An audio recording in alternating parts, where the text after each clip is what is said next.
Now to set the side button, double press to open voice recorder on the Samsung Galaxy S25, S25 Plus, or the S25 Ultra.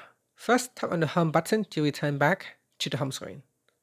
Now from the home screen, swipe down at the top to open up quick settings. In here, tap on the settings icon. After that, we then go down. So scroll down, then tap on advanced features. And in here, tap on side button. And then at the top, tap on double press. After that, we scroll down and select voice recorder. Now in here, choose open voice recorder. So you want to open voice recorder when you double press on it.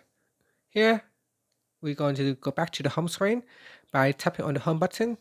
And whenever you are ready to open the voice recorder, just double press on the side button here, 1, 2, and this will open up voice recorder. And that's it. Finally, tap on the home button to return back to the home screen. And that is how you can set the side button, double press to open the voice recorder on the Samsung Galaxy S25, S25 Plus, or the S25 Ultra.